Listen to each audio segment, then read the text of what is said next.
Hello students, Calcutta university third same philosophy major. তোমাদের জন্য অনেকটা সুখবর। পরীক্ষা পিছিয়েছে ক্যালকাটা ইউনিভার্সিটি। তোমাদের পরীক্ষাগুলো 25 তারিখ থেকে স্টার্ট হচ্ছে। 25 তারিখে এইসি পরীক্ষা আছে, তারপরে 27 তারিখ থেকে ডিএসসিসি পেপার পরীক্ষা স্টার্ট হচ্ছে। তো যাই হোক, তোমরা হাতে অনেক দিন এক্সট্রা সময় পেয়ে গেলে যা যা দরকার করে নাও।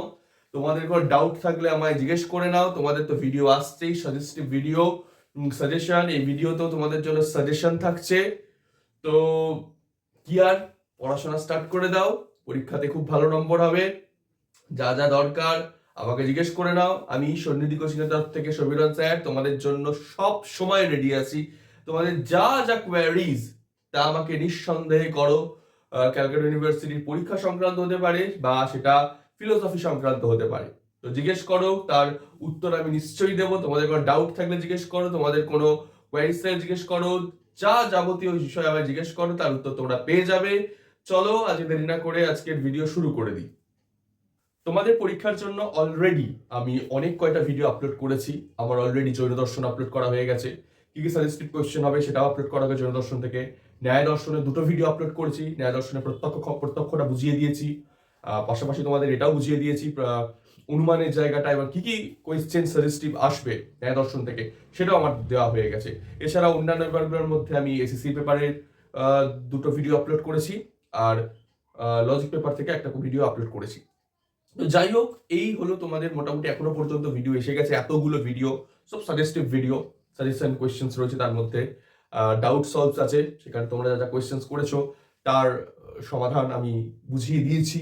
তো আজকে যে ভিডিওটা করবো, আজকেও ডিএসসিসি 3 ইন্ডিয়ান ফিলোসফি, সেটা হচ্ছে বৌদ্ধ দর্শনের নিয়ে ভিডিওটি। থাম্বনেল থেকে বুঝতেই পেরে গেছো। তো বৌদ্ধ দর্শনের ফিলোসফিতে, বৌদ্ধ দর্শনের ফিলোসফিতে আমাদের যেটা করতে হবে সেটা বলার আগে একজন আমাকে রিকোয়েস্ট করেছিলেন কমেন্টে যে ক্ষণিকত্ববাদটা বুঝিয়ে দিতে, বৌদ্ধ ক্ষণিকত্ববাদ। আমি সেটাই বোঝাবো, কিন্তু ক্ষণিকত্ববাদ শুধু বোঝালে হবে না। ক্ষণিকত্ববাদ বোঝানোর আগে আরো কয়েকটা জিনিস বুঝতে হবে যে সেটার সাথে ক্ষণিকত্ববাদটা লিঙ্কড। তো আমি সেই বিষয়টাকে বলা হচ্ছে কার্যকারণ মতবাদ বা প্রতীত্ব সমুৎপদবাদ। ওই প্রতীত্ব সমুৎপদবাদ ওর সাথে ক্ষণিকত্ববাদ দুটোই বুঝিয়ে দিচ্ছি, এবং শেষে তোমাদের জন্য সাজেশন, বৌদ্ধ দর্শন থেকে সাজেশনস কোয়েশ্চেন্স তোমাদের করতে হবে, সেইটা তোমাদের দেওয়া থাকবে। চলো দেখে নি বৌদ্ধ দর্শনে প্রতীত্ব সমুৎপদবাদ বা কার্যকারণ তত্ত্ব এবং ক্ষণিকত্ববাদ বলতে কি বোঝানো হয়েছে।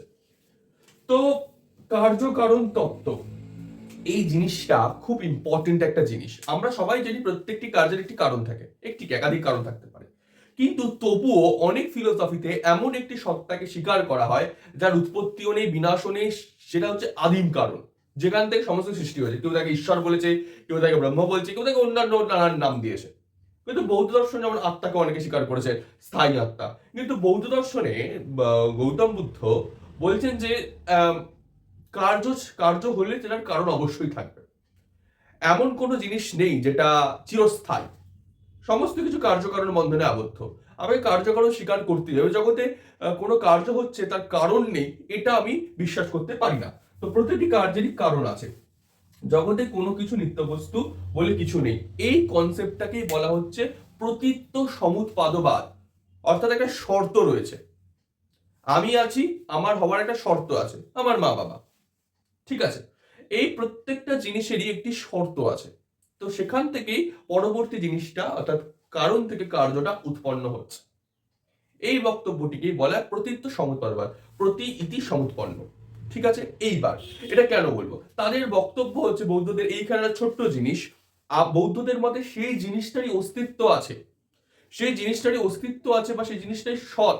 তখন কখন বলতে পারি কোনো জিনিসকে সৎ? যখন সেটা কোনো কার্য উৎপাদন করতে পারে। যে জিনিসটা কোনো কার্য উৎপাদন করতে পারে না, তার কোনো অস্তিত্বই নেই, সেটা সৎ নয়, সেটা সত্তাই নয়। তো তাই জন্য এটাকে তারা এটাকে বলে অর্থ ক্রিয়াকারিত্ব সৎ। যেটা অর্থ ক্রিয়া করতে পারে, মানে কোনো একটা জিনিস প্রডিউস করতে পারে, সেটাকেই বলা হয় সৎ। যেমন এই পেনটা আমাকে লিখতে সাহায্য করছে, অর্থাৎ সেটা কোনো একটা মিনিং দিচ্ছে আমাকে জীবনে, ঠিক আছে, কোনো একটা জিনিস উৎপাদন করছে, তাই এটার অস্তিত্ব আছে বলতে পারি। তুমি এমন কোনো জিনিস ভাবতেই পারবে না যেটা তুমি কোনো কারণ নেই, কার্যও নয়, কারণও নয়, কোনো কিছু কার্য প্রডিউসও করছে না, তবু সেটার অস্তিত্ব আছে। বৌদ্ধদের বক্তব্য এটা। আমরা ভাবতেই পারি না এরকম কিছু, সত্যিই তাই, তাই হয়। যেমন এই বোর্ডটা কোনো কার্য করছে, তাই জন্য তাকে আমি অস্তিত্ব আছে বলতে পারছি। আমি কোন কাজ করছি তাই ওর অস্তিত্ব আছে। এই কথাটা বলতে গিয়ে আমার অন্য একটা জিনিস মনে পড়েছে, যেটা আমাদের এখন বর্তমানে মেন্টাল স্টেটের অবস্থা। আম, আমাদের পৃথিবীতে আজকাল টিনেজার্স এবং ইউথদের মধ্যে একটা বিশেষ সমস্যা হচ্ছে মেন্টাল সমস্যা, যেটা দেখা যাচ্ছে কি বলা হয় ডিপ্রেশন, ফ্রাস্ট্রেশন ইত্যাদি দেখতে পাওয়া যাচ্ছে। এটা কেন হয়? তারা নিজে যে ভ্যালিউ সেটা ভুলে যায়, সে নিজের যে কাজ কি সেটা ভুলে যায়, অন্য কাজে মেতে থাকে। সেই ফেজে আমিও গেছি, হয়তো তোমরা অনেকে যাচ্ছ। তো এইটা নিজের পোটেনশিয়ালিটি, নিজের কাজ কি সেটা খুঁজে বার করতে হয়, এটাই জীবন। যাই হোক, আমার ফিলোসফি বলার এখন সময় নয়, এখন বৌদ্ধ ফিলোসফি বুঝতে হবে। যাই হোক থাক, সে নিয়ে পরে কোনোদিনও নয় কথা বলা যাবে। তো যাই হোক, যেটা অর্থক্রিয়া করতে পারে, কিছু প্রডিউস করতে পারছে, সেটারই একমাত্র এক্সিস্টেন্স আছে। এই হলো প্রতীত্ব সমুৎপাদবাদ। আশা করছি প্রতীত্ব সমুৎপাদবাদটা বোঝা গেছে। এবার এইখান থেকে একটা জিনিস খুব ইম্পর্টেন্ট ইন্টারেস্টিং জিনিস বেরোচ্ছে, যেটা হচ্ছে গিয়ে ক্ষণিকত্ববাদ। একটা জিনিস তোমাদের বলি, তোমরা প্রথমে বৌদ্ধ দর্শনের গুরুত্বপূর্ণ একটা জিনিস হচ্ছে আর্য সত্য চতুষ্টয়, যেখানে তারা বলেছেন দুঃখ আছে, দুঃখের কারণ আছে, দুঃখ নিরোধ সম্ভব, দুঃখ নিরোধের মার্গ। তো এখানে ব্যাপারটা কি, আমাদের সিম্পলি একটা জিনিস বললে বুঝতে পারবে, তোমার জীবনে কোনো কিছু খুব আঘাত দিচ্ছে, খুব কষ্ট পাচ্ছ। তো কষ্ট পাওয়ার পেছনে কারণ আছে কোনো একটা। হতে পারে এরকম, তোমার পায়ে একটা কাঁটা ফুটেছে, পায়ে একটা কাঁটা ফুটেছে, তোমার শরীরে কষ্ট হচ্ছে, অর্থাৎ সেটা তোমার শরীরে কষ্ট হওয়ার কারণটা হচ্ছে কাঁটা ফোটা। এবার তোমাকে সেই কষ্ট থেকে লাঘব হতে কি হতে হবে? কারণটাকে সরাতে হবে, কাঁটাটা বার করতে হবে। তাহলে কাঁটাটা সরিয়ে দিলেই তোমার আর কষ্ট হবে না। এই হচ্ছে কার্যকারণ বিষয়টার মানে বক্তব্য। দুঃখ আছে, দুঃখের কারণও আছে, কারণটাকে সরিয়ে দাও, দুঃখও চলে যাবে। খুবই ইজি জিনিস, বাট করা বহুত কঠিন, করা বহুত কঠিন। তো যাই হোক, খুব ইজি জিনিস, জিনিসটা শুনতে লাগে। তো যাই হোক, এই বক্তব্যটাতে কি বোঝা যাচ্ছে? Nothing is permanent in this world. কোনো কিছু জগতে পার্মানেন্ট নয়, প্রত্যেকটাই স্থায়ী হচ্ছে একটি ক্ষণ মাত্র। ক্ষণ, একটি ক্ষণ। ক্ষণ মানে হচ্ছে সিঙ্গেল মোমেন্ট। এই একটি মোমেন্টই সেটার এক্সিস্টেন্স আছে, তারপরে সেটা চেঞ্জ হয়ে যায়। তো যে কোনো কার্যকারণের বিষয়ের মধ্যে বৌদ্ধ দর্শনের বক্তব্যটা হচ্ছে এইটা, সমস্ত কারণ কার্য প্রডিউস করছে, সেই কার্য একটা ক্ষণ স্থায়ী হচ্ছে, তারপরে আবার সেটা নতুন একটা কারণ হয়ে গিয়ে কার্যে পরিণত করছে, কার্য প্রডিউস করছে। তো এই বক্তব্যটিকেই বলে ক্ষণিকত্ব। প্রতিটি কার্যই এক ক্ষণ মাত্র স্থায়ী হয়। আমরা সেটা এত তাড়াতাড়ি হয় বুঝতে পারি না, এত তাড়াতাড়ি বুঝতে পারি না। একটা এক্সাম্পল দিয়ে বলতে পারি, গরমকালে যখন পাখা ঘোরে, গরমকালে যখন পাখা ঘোরে, তখন কি তুমি বুঝতে পারো পাখার কটা ব্লেড? এখন এখন তিনটের বেশিও পাখার ব্লেড হয়, চারটে হয়, পাঁচটা হয়। তো বুঝতে পারা যায় না, এত স্পিডে ঘোরে। যখন থেমে যায় তখন বুঝতে পারা যায়। তো এইটাই হচ্ছে এত তাড়াতাড়ি ঘোরে, মানে কার্যকরণটা এত তাড়াতাড়ি হচ্ছে, আমরা মনে করছি যে সেটা কন্টিনিউ চলছে, সেটার মাঝে কিছু নেই, প্রত্যেকটা চিরস্থায়ী হয়ে যাচ্ছে, তা কিন্তু নয়। বৌদ্ধ মতে এক ক্ষণে উৎপন্ন হচ্ছে, এক ক্ষণ স্থায়ী হচ্ছে, পরের ক্ষণে সেটা ডিস্ট্রয় হয়ে যাচ্ছে। এক্সাম্পল দিয়েছেন যে নদীর জলধারা, নদীর জলধারা, নদীর জলধারা, আমরা কোনোদিনই সেম নদীর জলধারায় স্নান করতে পারি না। যে নদীর জলধারাটা নেমেছি, আমি নামলাম, জলটা বেরিয়ে চলে গেল, নদীর জলধারা। আগুন, আগুন মানেটা কি? মোমবাতির শিখা। মোমবাতির শিখাটা আমরা দেখতে পাচ্ছি স্ট্যাটিকলি সেটা জ্বলছে, বাট এটা ধীরে ধীরে ধীরে ধীরে পুড়ছে, কমছে, প্রত্যেকটা ক্ষণে চেঞ্জ হচ্ছে। That's call ক্ষণিকত্ববাদ। এক্ষণ স্থায়ী হচ্ছে।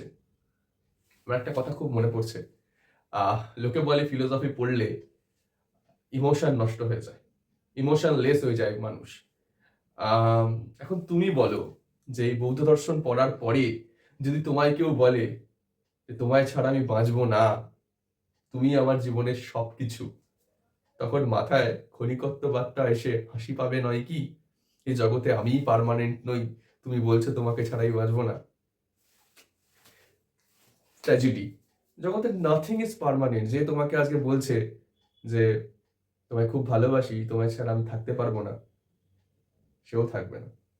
যাই হোক, জগতের সবকিছু পরিবর্তনশীল এবং অনিত্য, এই হচ্ছে কণিকত্ববাদের মূল কথা। একটা এক্সাম্পল দেওয়া হয়েছে তাদের সেখানে, সেটা হচ্ছে বীজের উদাহরণ। বলা হয়েছে একটি বীজ প্রত্যেকটা মোমেন্টে চেঞ্জ হচ্ছে, সেখানে সঠিক জায়গায় রাখো, সেখানে সঠিক পরিবেশ পেলে সেই বীজটা প্রথম ক্ষণে ফুটবে, তারপরে সেখান থেকে অঙ্কুর বেরোবে, অঙ্কুর থেকে গাছ বেরোবে। এই প্রত্যেক মোমেন্টে চেঞ্জ হচ্ছে, এইটাকে বলা হয় ক্ষণিকত্ব। আবার সেটা সঠিক পরিবেশে না রাখলে যদি শুকনো জায়গায় রেখে দাও, যেমন অনেকে বলতে পারে তুমি ঘরের মধ্যে মানে শুকনো ছোলা, বাড়িতে সবারই ছোলা ছোলা পাওয়া যায়, ভেজালে সেটা থেকে কল বেরোয়, আমরা স্প্রাউট বলি আজকাল, খুব বলা হয়। তো সেটা জলে ফেললে তবে সেটার মধ্যে পরিবর্তন হচ্ছে, কিন্তু যতক্ষণ বাড়িতে রাখো তত পরিবর্তন হচ্ছে না। কিন্তু সত্যি কথা বলতে তার মধ্যে পরিবর্তন দেখা দিচ্ছে। রাখতে রাখতে রাখতে রাখতে সেটার মধ্যে আর অঙ্কুরোদ্গমের ক্ষমতা থাকে না, চলে যায় ভেতর ভেতর, সেটাও চেঞ্জ হচ্ছে। আমরা আমাদের শরীরে এই শীতকালে গেছে আমরা ময়েশ্চারাইজার লাগাচ্ছি, অনেক এরকম করলে এরকম ডাক পড়ে গেল, ডেড সেল। প্রত্যেক দিন আমাদের কোষ, কত হাজার লক্ষ লক্ষ কোটি কোটি কোষ মারা যাচ্ছে, তবু নিজেকে বলি permanent. No no no, each and everyday আমাদের চেঞ্জ হচ্ছে, আমাদের কোষের চেঞ্জ হচ্ছে, আমাদের মানসিকতার চেঞ্জ হচ্ছে। Nothing is permanent in this world. লাস্টে ক্ষণিকত্ববাদ নিশ্চয়ই বুঝতে পারা গেছে, লাস্টে এই ক্ষণিকত্ববাদ থেকে বেরিয়ে আসে নৈরাত্মবাদ। বৌদ্ধ একটা খুব ইম্পর্টেন্ট জায়গা, স্থায়ী আত্মা বলে কিছু নেই। আমরা তো মনে করি যে আত্মা স্থায়ী, তাই বলছে না, ক্ষণিকত্ববাদ মানলে স্থায়ী আত্মাকে আমরা মানতে পারবো না। তাই একটা প্রশ্ন দাঁড়িয়ে যায়, স্থায়ী আত্মা যদি না স্বীকার করি, তাহলে আমি আমার নিজের এক্সিস্টেন্স সম্পর্কে জানছি কি করে? সে বিষয়টা পড়ানোর সময় নেই, ভিডিও বহুত লং হয়ে যাবে। তো তোমার যদি কারোর জানতে ইচ্ছে হয় নিশ্চয়ই আমাকে কমেন্ট করবে, আমি জানিয়ে দেবো। আশা করছি প্রতিটি সমুৎপাদবাদ এবং ক্ষণিকত্ববাদটা বুঝতে পারা গেছে। তো এইবার চলে আসি তোমাদের এখান থেকে সাজেস্টিভ কোয়েশ্চেনে। চট করে দেখে কি সাজেস্টিভ কোয়েশ্চেন বৌদ্ধ দর্শন থেকে করতে হবে। ফার্স্ট, 4টি আর্য সত্য কি কি?